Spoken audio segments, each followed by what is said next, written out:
Price action trading పై అశోక్ దేవనం ప్రియ conduct చేసే webinar కోసం ఈ నెంబర్ కి కాల్ చేయండి. నమస్తే, వెల్కమ్ టు సుమన్ టీవీ. నేను విష్ణు. ప్రస్తుతంతో పాటు సర్టిఫైడ్ ఫైనాన్షియల్ ప్లానర్ మాధవిరెడ్డి గారు ఉన్నారు. వారితో మాట్లాడదాం. నమస్తే మాధవిరెడ్డి గారు. నమస్తే అండి.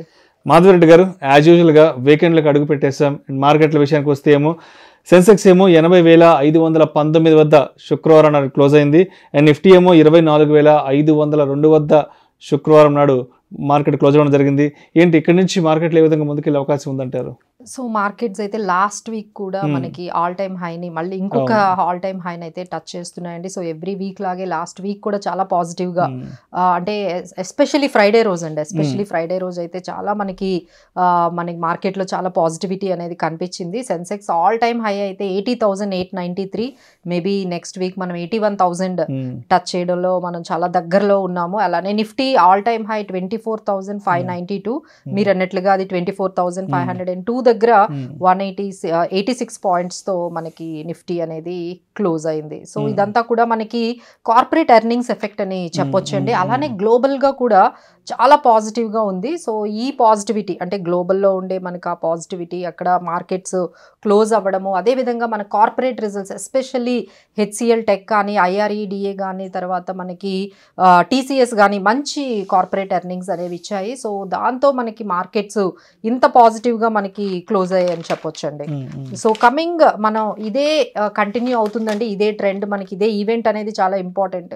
సో మార్కెట్లో నెక్స్ట్ వీక్ కూడా ఈ రిజల్ట్స్, అప్కమింగ్ రిజల్ట్స్ చాలా పెద్ద కంపెనీలు రాబోతున్నాయి. సో మనం చూసుకున్నట్లయితే 15th హెచ్డిఎఫ్సి, ఏఎంసి, తర్వాత మనకి Jio financial services, 16th ABM and Just Dial, CRISIL, L and T finance, ఇవన్నీ కూడా మనకి 15th, 16th వస్తూ ఉంటాయి. మనకి 18th, 19th అయితే రిలయన్స్, ఇన్ఫోసిస్, తర్వాత persistent systems and Nippon AMC, ఇలాంటి పెద్ద కంపెనీలు, విప్రో కూడా 19th రాబోతుంది, ఎల్ఎన్టీ మైంట్రీ 17th రాబోతుంది, ఏషియన్ పెయింట్స్ అయితే 17th. ఇలా పెద్ద కంపెనీలు అన్నీ కూడా మనకి నెక్స్ట్ వీక్ అంతా మార్కెట్ని ప్రభావితం చేసే మనకి ఈ కార్పొరేట్ రిజల్ట్స్ గానే కనిపిస్తున్నాయండి. మేబీ బికాజ్ మనకి ఇంకా మనకి 23rd మనకి బడ్జెట్ ఉంది కాబట్టి ఈ బడ్జెట్ ముందు మనకి మార్కెట్ని కొంచెం ఎఫెక్ట్ చేసేది ఏదైనా ఉంది అంటే ఈ కార్పొరేట్ రిజల్ట్స్ అండి. ఇవే కానీ మనకి మంచి రిజల్ట్స్, ఇదే పాజిటివిటీతో మంచి రిజల్ట్స్ కానీ పోస్ట్ చేసినట్లయితే markets maybe next all time high అయితే క్రియేట్ చేయగలుగుతాయండి. అండ్ అదేవిధంగా ఈ ఆన్లైన్ ట్రేడింగ్ ఫ్రాడ్స్ కి సంబంధించి కూడా ఫ్రీక్వెంట్ గా చాలా ఆర్టికల్స్ వస్తున్నాయి. నేను కూడా చాలా న్యూస్ కూడా చూశాను. ఏంటి అసలు ఎటువంటి ఫ్రాడ్స్ జరుగుతున్నాయి మార్కెట్ లో? సో ఈ ఎప్పుడైతే మార్కెట్స్ ఇప్పుడు ఆల్ టైమ్ హైలో ఉన్నాయో ఈ విధంగా అందరూ కూడా మార్కెట్లోకి రీటైలర్స్ పార్టిసిపేషన్ ఎప్పుడైతే పెరిగిందో అందరూ కూడా లైమ్ లైట్ అంతా కూడా ఇప్పుడు స్టాక్ మార్కెట్సే. ఆ రిటర్న్స్ అంతగా ఆ రిటర్న్స్ అంటే ఇలా పెట్టగానే ఒక 1 week లోనే 8% అని, 1 week లోనే 20% రిటర్న్స్, అసలు ఎక్కడా లేనంతగా అంటే ఈవెన్ రియల్ ఎస్టేట్ లో కూడా ఇంత రిటర్న్స్ కనపడవు కదా. అసలు 1 month లోనే 20% రిటర్న్స్, ఇంత రిటర్న్స్ చూసేసరికి అందరూ కూడా ఒక్కసారి మార్కెట్స్ వైపు చూస్తున్నారండి. సో దీన్ని అడ్వాంటేజ్ గా తీసుకోవడానికి చాలా ఈ ఆన్లైన్ ఫ్రాడ్ స్కీమ్స్, ఆన్లైన్ ఈ ఫ్రాడ్ ఇన్వెస్ట్మెంట్స్ చాలా వరకు వచ్చాయండి. రీసెంట్గా ఈ కేరళకు సంబంధించిన ఒక పర్సన్ అయితే నాకు ఆల్మోస్ట్ 7 crores పైనే మేము లాస్ అయ్యాము, ఈ ఒక ఇన్వెస్ట్మెంట్ స్కామ్ అనేది జరుగుతోంది, అందులో ఆయన నేను ఈ విధంగా నేను ఇంత అమౌంట్ అనేది లాస్ అయ్యానని పోస్ట్ చేశారండి. అలానే బెంగళూరు నుంచి ఒక ఉమెన్ కూడా ఈ ఇన్స్టాగ్రామ్లో చూసి తను ఈ ఆన్లైన్ స్కామ్లో తన అమౌంట్ని పోగొట్టుకున్నానని తను కూడా పోస్ట్ చేశారు.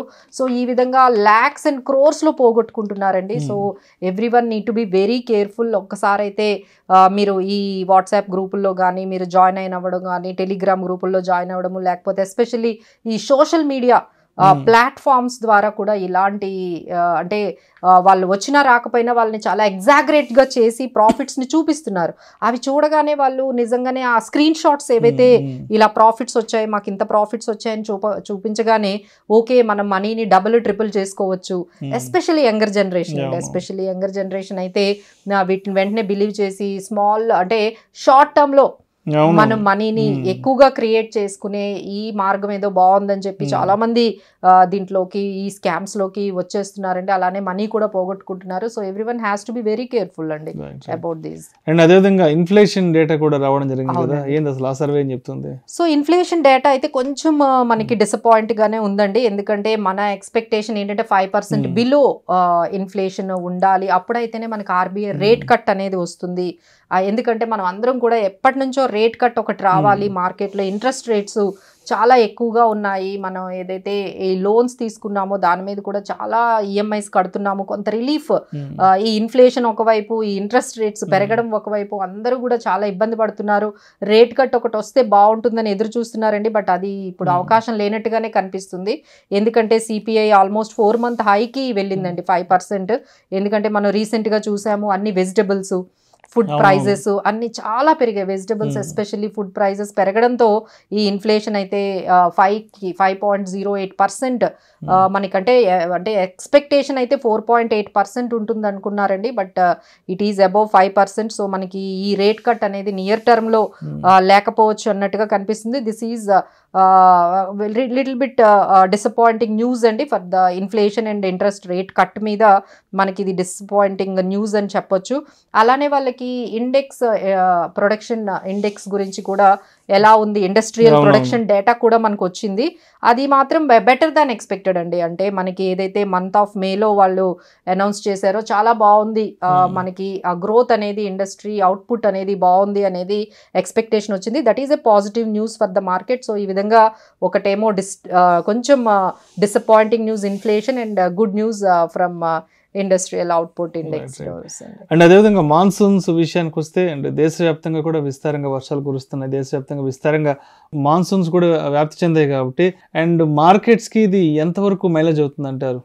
సో డెఫినెట్లీ అండి, ఎందుకంటే మనం ఇంకా కూడా అగ్రికల్చర్ బేస్డ్ దాని మీద మనకి మంచి ప్రొడక్షన్ వస్తేనే మనకి మ్యానుఫ్యాక్చరింగ్ కాస్ట్ తగ్గుతుంది. ఎందుకంటే రా మెటీరియల్ కాస్ట్ కానీ ఏదైనా అన్ని కంపెనీస్ కూడా తగ్గుతుందని చూస్తూ ఉన్నారండి. ఇప్పటి వరకు అయితే అంత అబౌవ్ నార్మల్ అయితే ఏమీ లేదండి, ఎందుకంటే ఇప్పుడే స్టార్ట్ అయ్యాయి. ఒకవైపు మనకి కొన్ని స్టేట్స్ లో బాగుంది, బట్ కొన్ని స్టేట్స్ లో అనుకున్నంతగా కూడా మాన్సూన్ బాగాలేదు. ఓవరాల్ గా అయితే యావరేజ్ గానే మనకు కనిపిస్తుందండి. But we have to wait and watch for more 1-2 months లో మనం చూడొచ్చు ఫైనల్ గా మనకి ఎట్లా ఉంటుందని. ఎస్పెషల్లీ ఏపీ తెలంగాణలో అయితే అంత ఎక్కువగా మనకి ఇంకా మాన్సూన్స్ అనేవి ఇంకా కంప్లీట్ గా మనకి క్లియర్ అవ్వలేదండి. అంటే అబౌవ్ నార్మల్ అనేది ఏమీ చెప్పలేము, నార్మల్ మాన్సూన్ ఇప్పటి వరకు యావరేజ్ గా మనము చెప్పొచ్చు. మండే నుంచి మార్కెట్ ని మనం ఏ విధంగా ఎక్స్పెక్ట్ చేయొచ్చు అంటారు? సో మండే నుంచి అయితే ఈ కార్పొరేట్ ఈవెంట్ అనేది మనకి చాలా ఇంపార్టెంట్ అండి. ఈ కార్పొరేట్ ఎర్నింగ్స్ ఇప్పుడు మనకి రిలయన్స్, ఇన్ఫోసిస్, తర్వాత విప్రో, పర్సిస్టెంట్ సిస్టమ్,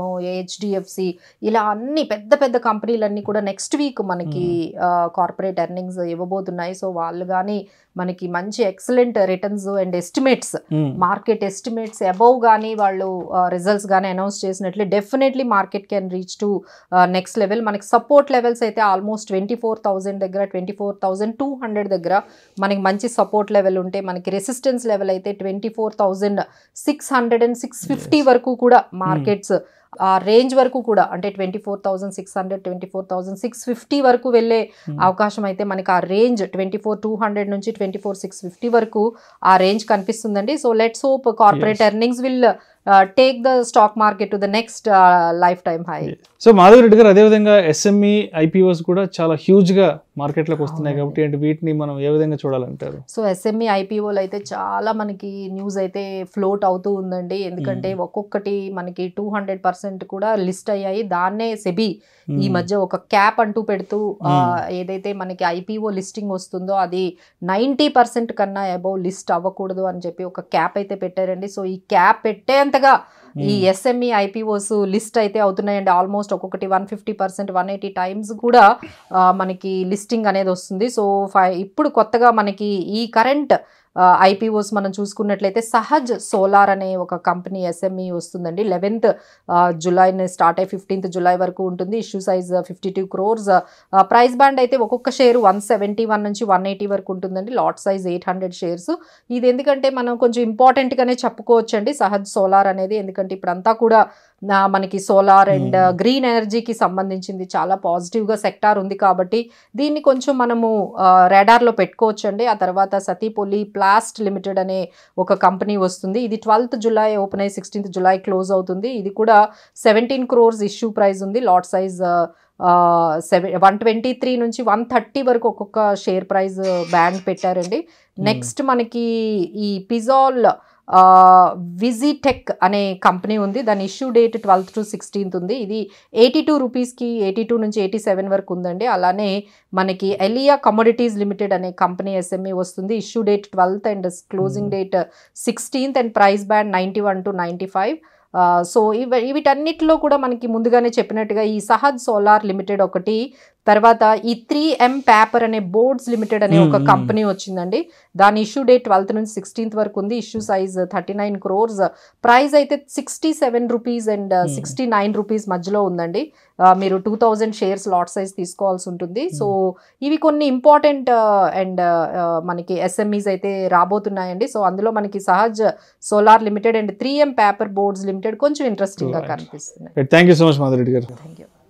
సుమన్ టీవీలో మీ పర్సనల్ అండ్ బిజినెస్ ప్రమోషన్స్ కోసం కింది నెంబర్కి కాంటాక్ట్ చేయండి.